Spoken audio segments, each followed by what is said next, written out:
நம்மள இத்தனை நாளா வாட்டி எடுத்த அக்னி நட்சத்திரத்துக்கு பின்னாடி ஒரு மகாபாரத கதை இருக்குன்னு உங்களுக்கு தெரியுமா? ஆமாங்க, அந்த கதையை தான் இன்னைக்கு நான் உங்களுக்கு சொல்ல போறேன். நீங்க கேட்டுட்டு இருக்கிறது கதைவாசம். உங்க கூட நான் நந்தினி பேசிட்டு இருக்கேன். யமுனை ஆற்றுக்கு பக்கத்துல உள்ள வனத்தின் பெயர் காண்டவ வனம். இந்த வனத்தோட பாதுகாப்பு இந்திரன் கையில. இந்த காட்டுல நிறைய அரிய வகை மூலிகைகள் இருந்தது. இதை பாதுகாக்க இந்திரன் அப்பப்போ மழையை பெய்ய வச்சு செழிப்பா வளர்த்தான். ஒரு நாள் யமுனை நதிக்கரையில கிருஷ்ணனும் அர்ஜுனனும் நீராடிட்டு மேல வந்தாங்க. அவங்க கரையேறும் போது ஒரு அந்தணர் அங்க வந்தாரு. அவரு கிருஷ்ணனையும் அர்ஜுனனையும் பார்த்து, உங்களை பார்த்தா கருணை மிக்கவர்களா தெரியுறீங்க, எனக்கு எப்படியாச்சும் நீங்க தான் உதவி பண்ணணும். இந்த காட்டுக்குள்ள பசிப்பிணிய தீக்கிற மருந்து ஒன்று இருக்கு, நான் இந்த வனத்துக்குள்ள போக நீங்க தான் எனக்கு உதவணும்னு கேட்டுக்கிட்டாரு. அந்த அந்தணரை உற்று பார்த்த கிருஷ்ணர், என்ன அக்னி தேவரே, எதுக்கு இந்த வேஷம்? இந்த உதவியை நேரடியாவே கேட்டிருக்கலாமே அப்படின்னாரு. உண்மை வெளியானதும் தன் வேடத்தை கலைத்த அக்னி தேவன், இந்த உலகத்து ஜீவராசிகளுக்கெல்லாம் படியளக்கிற பரமாத்மா நீங்க, உங்களுக்கு தெரியாததும் ஒன்றும் இல்லை. துர்வாச முனிவர் சுவேதசிங்கிற மன்னனுக்காக நூற்றாண்டுகளா தொடர்ந்து யாகம் நடத்தினாரு. தொடர் யாகத்தின் விளைவா அதிகப்படியான நெய்யை உட்கொள்ளும் நிலைக்கு நான் ஆளானேன்.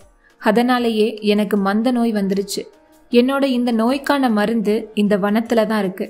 அதை நான் கபலீகரம் செஞ்சாதான் என்னோட பிணி நீங்கும். நான் இந்த வனத்துக்குள்ள போக முயற்சி பண்ணும் போதெல்லாம் மழை மேகங்களை வச்சு என் நாக்கு அணைச்சு என்னோட முயற்சியை இந்திரதேவன் தடுத்துடுறாரு. அதனால நான் இந்த காட்டை எரிக்கும் போது மழை என் மேல படாம அதை தடுத்து எனக்கு நீங்க உதவி பண்ணணும் அப்படின்னு கேட்டுக்கிட்டாரு. இதை கேட்ட அர்ஜுனன், அக்னி தேவரே, நாங்க உங்களுக்கு உதவி பண்றோம். நாங்க இங்க குளிக்க வந்ததுனால ஆயுதங்கள் எதுவும் எடுத்துட்டு வரல.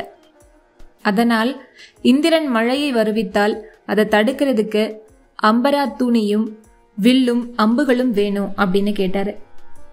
உடனே அக்னி தேவன் அர்ஜுனனுக்கு சக்தி மிக்க காண்டீபத்தையும் அம்பரா தூணியையும் கொடுத்தாரு.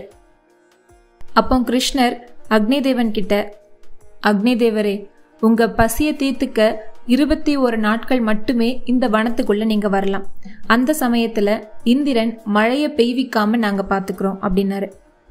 அக்னி தேவரும் அந்த வனத்துக்குள்ள புகுந்து அதை எரிக்க ஆரம்பிச்சாரு. இதை பார்த்த இந்திரன் மழையை பெய்விக்க காலமேகத்துக்கு உத்தரவு போட்டாரு. வானத்துல மேகம் கூட்டமா வர்றதை பார்த்த அர்ஜுனன் மழை பெய்யாம இருக்க தன்னோட அம்புகளை வச்சு சரக்கூடு ஒன்று கட்டினான். அக்னிதேவன் முதல் 7 நாட்கள் வனத்துல இருக்கிற மூலிகைகளை கபலீகரம் செஞ்சாரு. அடுத்த 7 நாட்கள் அரிய வகை மரங்களை உணவாக்குனாரு.